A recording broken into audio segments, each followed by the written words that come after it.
Imagine waking up and your front door won't open. Not because it's locked, but because it's buried by snow, not a few inches, not a foot, but walls of white higher than your roof. In January 1978, a huge part of America didn't just get a snowstorm. It got buried alive. And what happened next exposed something terrifying. One of the most powerful nations on Earth was completely helpless against the cold. But the scariest part? Almost no one saw it coming.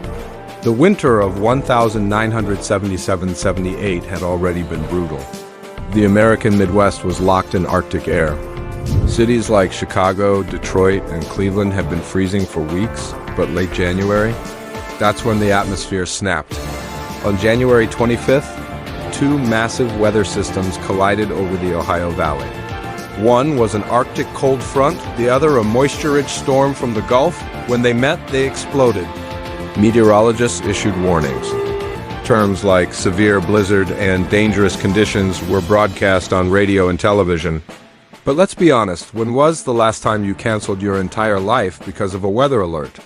Most people thought it was just another winter storm. They went to work, went to school, and ran errands. That overconfidence would cost lives. Think about it for a second. If your phone buzzed today with an extreme weather warning, would you really stay home? Or would you figure you still have time to grab a coffee or finish one last task? Well, in 1978, most of America chose the coffee, and then the storm hit. It began as heavy snow, but quickly became something else entirely. The winds kicked in, gusting up to 100 miles per hour, creating true blizzard conditions. Visibility dropped to zero. Temperatures plummeted below freezing, with wind chills reaching an unimaginable minus 60 degrees Fahrenheit. Suddenly, this wasn't weather anymore. It was a fight for survival. The storm paralyzed Indianapolis within hours. Cars froze mid-highway. Snowdrifts swallowed vehicles whole, turning major interstates into automotive graveyards.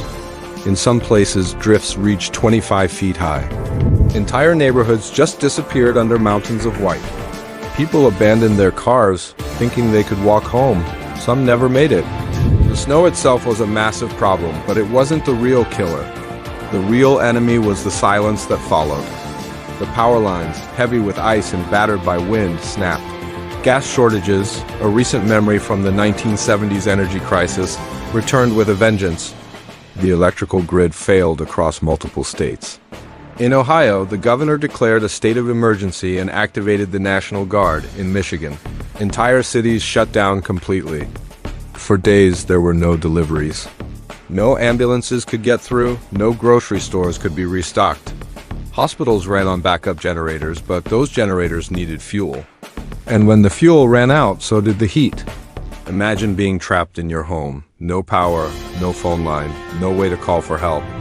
Just the constant, deafening scream of the wind outside your window. This wasn't a mere inconvenience. This was total, terrifying isolation. Makes a day without Wi-Fi sound pretty manageable, right? Try a week without electricity and sub-zero temperatures. It's a completely different reality. By the time the storm finally passed, the human cost was staggering. Over 100 people were dead across the Ohio Valley and Great Lakes region. Some froze in their cars just feet from potential safety. Some suffered fatal heart attacks while trying to shovel impossibly heavy snow. Others died simply because emergency medical services couldn't reach them in time. The economic damage was immense, totaling billions in today's money. Factories were forced to shut down. Airports were closed for days. The Midwest, the industrial heart of America, was brought to a standstill. And here's the uncomfortable truth the storm laid bare. The system wasn't ready. Emergency response plans were overwhelmed almost immediately. Communication networks failed. The Great Blizzard of 1978 exposed deep cracks in the nation's infrastructure that nobody wanted to admit existed. It proved that America wasn't invincible, it was fragile. But disasters don't just destroy, they also reveal. And what this winter revealed would quietly reshape how America prepares for catastrophe. When the snow finally melted, the country wasn't the same. Cities completely redesigned their emergency response systems. States invested heavily in upgrading their snow removal fleets, buying bigger and better plows.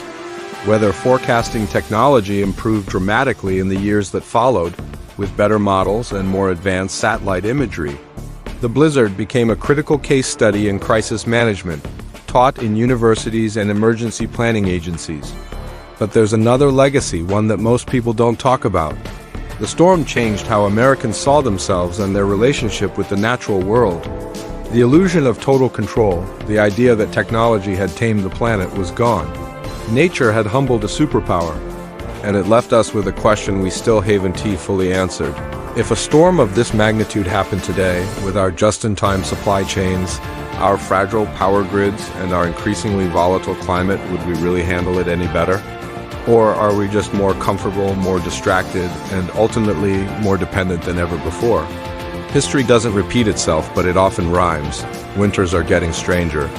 Storms are getting stronger. And somewhere out there, another system is building in the atmosphere, another collision is forming, waiting.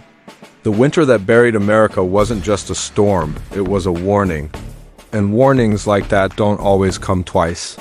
If you think we could survive another 1978 level blizzard today, comment below with "we're ready." If you think we're not, comment "not even close." Thanks for watching, and don't forget to subscribe for more stories about the events that shaped our world.